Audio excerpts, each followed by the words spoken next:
That's I just couldn't do it. We put too much into the game, every single day. We go out and prepare, even though win, lose, or draw. At the end of the day, we are brothers, and we understand that. So, I owe it to my teammates to finish the season out, no matter how it ends up. So, no, I would never waive my no-trade clause. Well, CC, you definitely started something. So if that's off the table, what is there left for the Cavs to do to try to fix themselves, right themselves? The only thing they can do is trade the Brooklyn pick. Now, they're going to lose LeBron James, but they don't trade the Brooklyn pick, which they've decided they're not going to. They're not offering it to teams. They're offering their pick, which would be between 20 and 24 right now. They lost again, so it might be like 19 or something like that. But it's not going to be a lottery pick. No, it's not. The Cavs pick is not enticing enough. It's not a big enough asset, and they don't either have the assets on the roster that they tried to trade, or they got to look at IT or Kevin Love. Look at IT or Kevin Love, package them with the Brooklyn pick, and try to bring in someone that would keep LeBron in Cleveland. Right now, I don't believe they're going to do that. I don't believe they're going to make a significant trade, and they're going to lose LeBron to free agency in July. Like, this is not surprising to me. I thought there was a great chance with LeBron leaving, the way the season has not come together, based on all the things that we know now. Dan Gilbert taking over the team, managing the roster. LeBron not wanting them to trade Kyrie, telling them, hey, man, you got a contract with the guy. He's got 2 years left. Forcing the training camp. Don't let him go. No, they traded for him. Also, there's Dwayne Wade. When LeBron wanted Dwayne Wade, there were people in the building that did not want Dwayne Wade there. So I think those things will have led LeBron to, I'm going to give it my best shot. We don't do it, then I'm going to open up all options this offseason, which I believe there's only a slim chance that he stays in Cleveland. No chance if they don't trade the Brooklyn pick. I think whether they trade the Brooklyn pick or not, I think the only way he stays in Cleveland is if they win the title. And to CeCe's point, the only way this team looks like it could possibly be good enough to win a title is acquiring an asset that it would probably necessitate trading away the Brooklyn pick. I explained ad nauseum yesterday why I think right now the Cavs holding on to the Brooklyn pick as if that is some life raft once LeBron leaves is absolutely categorically insane. Like right now, are people looking at, for example, the Chicago Bulls, like, hey, they have no superstar, they don't have any great young player, but don't worry, they've got the upcoming 6th pick of the draft, it'll fix everything next year? Of course not. But that Dan Gilbert has decided he wants to play fantasy general manager. He decided that when he didn't retain David Griffin, and then that era was compounded by the fact it didn't seem like it was crazy to not retain David Griffin in an offseason where it looked like our roster's locked in. Like, we didn't have any big free agents coming up. We didn't have any cap money to sign any major free agent. Like, what do I need to pay David Griffin this money for? But then Kyrie demanded a trade. And then they traded him contrary to what LeBron wanted. And then, amazingly, through kismet or the basketball gods, they had a chance to take that trade back. Isaiah Thomas failed his physical. Boston conceded he failed his physical, or else they wouldn't have given him additional compensation. Right, and if you believe Dan Gilbert is running the team compared to their general manager, who several years ago was coaching in the Ivy League as an assistant basketball coach, now he's running one of probably the primetime spots as general manager of a team that LeBron James is on. Right, Kobe Altman, the in-name-only GM at the moment, no disrespect to him. And so they had a chance to take that trade back. LeBron told them to take that trade back. They didn't.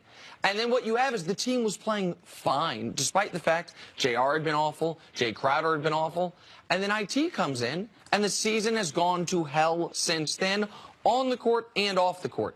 If they don't make a trade, a significant trade, a trade that brings back a starter or two, a trade that involves the name DeAndre Jordan or Lou Williams or Kimball Walker, then it is organizational malfeasance, the likes of which we have not seen in the NBA since the league was running the New Orleans Hornets at the time. Like, this is your window.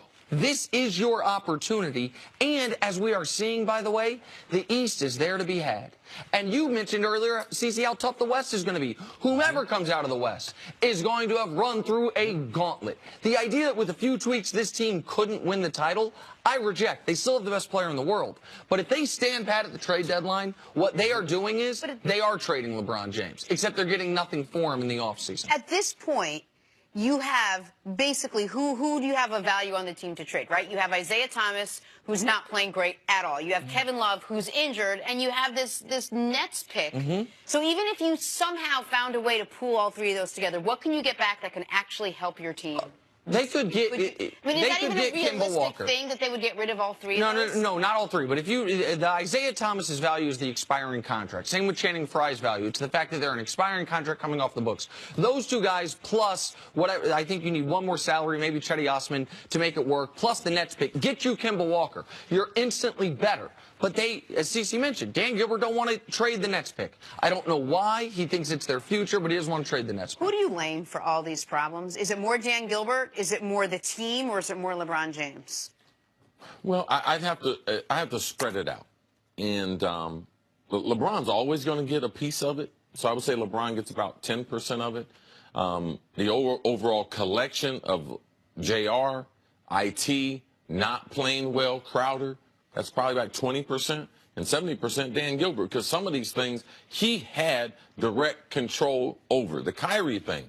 LeBron said bring him to training camp. Like, I wouldn't have traded him. I've been said the Kyrie trade was bad. Like, because you have a franchise, I mean, this guy, he's not just an all-star. How he plays the game is totally different. And, Nick, you always bring up those times that LeBron can be on the court but rest on the court. Yeah. Because Kyrie could take over offensively. And it doesn't equate to a certain stat, but we know in playing the game is physically and mentally a lot easier when you have someone who can go out and you can call his number and he can just get buckets. And we know the NBA Finals stage and the Golden State Warriors are not too big for Kyrie. Yes, and we didn't know that before. Right. You know, so he had proven that. And LeBron, with lack of proven players, lack of that grit that you need, the grit that LeBron appreciates with Kevin Love, the grit that LeBron appreciates with Tristan Thompson. Not that they're perfect players, but they have been through battles together. And that's the biggest problem with Crowder and IT, that they haven't been through these things with LeBron. All right, so obviously I feel Dan Gilbert deserves an enormous amount of the blame. I give LeBron credit, by the way, for not waiving his no-trade clause. I can report with 100% certainty there is a team that is an NBA title contender that inquired about LeBron, that would like to get LeBron, and they were told the same thing. Listen, he's not leaving Cleveland during the year. He could abandon this ship.